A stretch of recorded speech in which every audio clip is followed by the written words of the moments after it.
All right, guys, let's talk about chapters 8 and 9. Some very significant things occur in this chapter as you read, and I'll just point out a few key things that I want you guys to pay attention to. And we start first with this tension between Jack and Ralph kind of coming to its full head, its culmination, and we see how much they're getting upset at each other and dividing. Um, against amongst each others. And we see that Ralph starts by really insulting um, the hunters and Jack when Jack says, "What about my hunters?" And Ralph's or Jack's trying to justify his existence along with his hunters, but Ralph says, "Boys armed with sticks." And that really strikes a chord with Jack, and he gets really offended and takes it personally, and even says later on that that Ralph had insulted him and his hunters. And then this meeting is called, and that's really where things get real tense. And you see how Jack talks to people. Look at how when he has authority and position, he's the one in charge, and he says things like, "You listen," and he's taking control. He's the dictator. Here again, when other people are talking as he's talking, he says to them to shut up. He's exerting his dominance and authority. And what it culminates with is he ends up leaving the party. And he first starts with asking other people to join him. He says, "Who thinks Ralph oughtn't be chief?" And nobody says anything, and it's really awkward. And then he asks again, but then he realized no one's gonna answer immediately, so he just runs off, and that becomes the final divide between Jack and Ralph. And we also find out that um, a bunch of the boys had followed Jack, and that leaves with Ralph with a very small contingent of boys. But it's actually pretty nice without Jack, without that tension, without that anger, and Piggy feels much better. You can feel the happiness and the weight lifted from them, and they kind of go back to what's important, which is the fire, right? And being rescued, and that symbolic hope that the fire brings. And even the twins know how important the fire is, and so that this sentence shows such an important symbol of the fire. The twins realized they would have a fire near them as a comfort in the night, and this set a few little ones dancing and clapping hands. So without Jack and without kind of this divided attention of how to operate things, and a full focal point on the fire, things are happy, things are good. And even Piggy is feeling better, we see in the next few paragraphs. Piggy, he does something for the first time. He removes his glasses, knelt down, and focused the sun on Tinder. That's the first time he'd ever done that. And he's feeling more engaged, right? And I think that's important because you see that that represents the hope that they're going to have to get off. And then we have a very interesting occurrence where Simon kind of goes off, and he's not a part of either side right now, and he's just kind of watching at a distance the other hunters and what they're doing. And look how before we move on, a very interesting comment Golding leaves is that he was thirsty, then very thirsty. And that's very important because that kind of brings this comparison from him to Christ. And he's going to embark in this journey where he's going to be tempted just as Jesus was tempted when he was fasting in the wilderness. And so that's bringing this up. And it also has kind of the obvious um, uh, comparison to when Jesus was on the cross and he said, "I thirst," as one of his final things before he passed. And so Simon has this Christ like comparison. And so remember that. And then we see how Jack is a leader. And we see the difference between him and Ralph. How he is chief, he calls himself chief. He doesn't ask for a vote. He just simply says, I'm going to be chief. And he gives orders. And he moves as far away, interestingly, to the conch, right?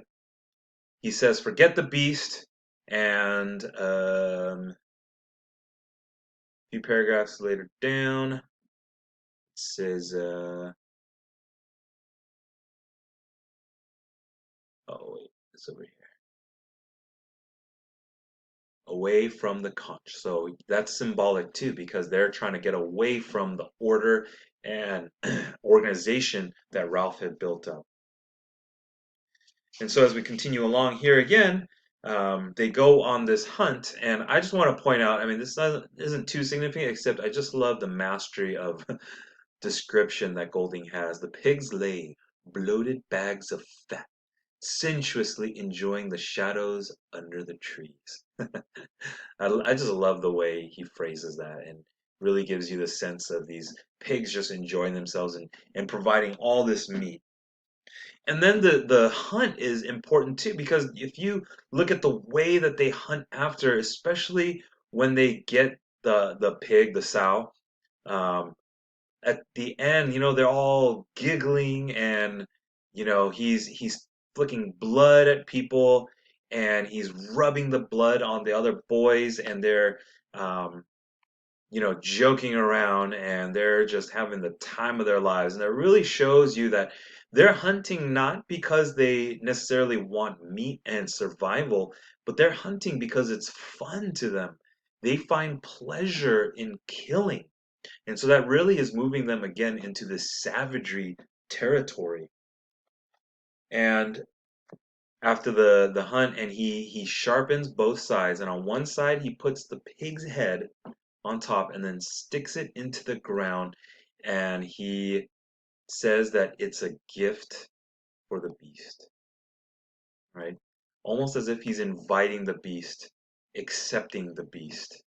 Um, and as we know, the beast kind of symbolizes evil, right? And so he's accepted it. And then Simon, and I love how Golding kind of weaves these three stories together, with Simon then continuing his journey, and he's kind of seeing at a distance what's going on, and finally he's able to see what the beast is, and he sees it as the Lord of the Flies. Hey, that's the title of the book. Anytime that title shows up, that should be significant, right? You should know by now that the Lord of the Flies is another title for Beelzebub, which is whom Jesus called Satan, the devil, in Matthew chapter 12, I believe. And so Simon, he's having this encounter with the devil, just as Jesus had when he was fasting for 40 days in the wilderness. And then Jack and his band of boys um, has this interaction and altercation with Ralph, and they come, and they came obviously to steal the fire, but then they come and they ask for more people to join him, and that they're going to have this party. And you see the divide, the difference in philosophies between the two leaders. Jack wants to continue hunting and eating meat and staying on the island and making it his home, whereas Ralph is looking to getting off the island, having smoke so that they can get rescued. And that's really the main divide between the two, right? And it's interesting that when the boys come to him, there's one boy that was stark naked, right? It's right here. Jack, he comes to him stark naked. Remember, we talked about clothes in the previous video, and how that kind of still represents the uh, civilization and um, law and order that exists. And now Jack has kind of removed all of that. He's gone full onto savagery. And this also is shown as the hunters are talking. Golding does something that he's never done before. He calls them savages. The two savages murmured. And that kind of completes movement into savagery and a lack of civilization. And in fact, in this little exchange here, they completely eschew the conch, and Jack and the hunters don't find the need for the conch, and they completely disregard it. And then to end, we have this very interesting encounter between Simon and the Lord of the Flies. And you see, if you look at what the Lord of the Flies are saying, he's egging Simon on. He's tempting Simon. And that really should bring back the story of Jesus being tempted and having Simon being this Christ-like figure, right? And then finally, Simon, he loses consciousness, hits his head, starts bleeding, and then we come to chapter 9, A View to a Death. And Simon, he recognizes, he saw what the he goes along in this very creepy um, march, and he finally sees who the beast was. Towards the end here, um, wait, did I go too far? Oh yeah. Right here, Simon, he in this paragraph, he recognizes what the beast is, and it's harmless and horrible because in fact, as we saw earlier, the beast was just the dead pilot from the plane that got shot down. And Simon recognizes that all the fear that existed from this beast is just a figment of the imagination. And so he wants to go and tell the rest of the boys about the beast and what it really is.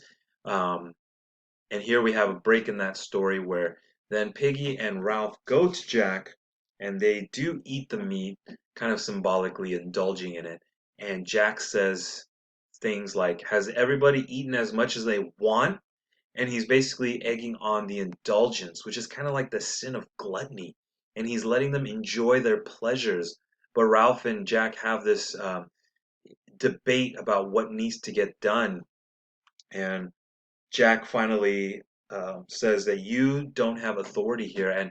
And and then Golding kind of has this explosion that occurs from the storm that's coming, and it continues to just bring this chaos and terror as Jack says, all right, let's dance. We're gonna dance. We're gonna do our little hunter kind of chaotic savage dance, and they're just dancing, and all the while there's chaos from the lightning bolts and thunders, and there's just so much energy and explosions and terror, and they chant this thing again, which we had seen in previous chapters: kill the beast, kill his throat, spill his blood. And it's so rhythmic, there's that cadence to it where it's just short accents: kill the beast, cut his throat, spill his blood. And they repeat that multiple times, and they're pretending like Roger's the beast again, and they're kind of stabbing. And then all of a sudden, someone runs out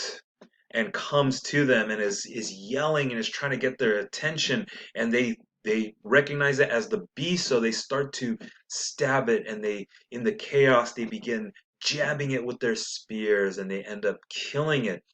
And once the calm, everything calms down, the rain starts to fall, they start to recognize that it was actually Simon who was coming in to try to warn them about what the beast really was. And thus ends his life, and he dies in chapter 9.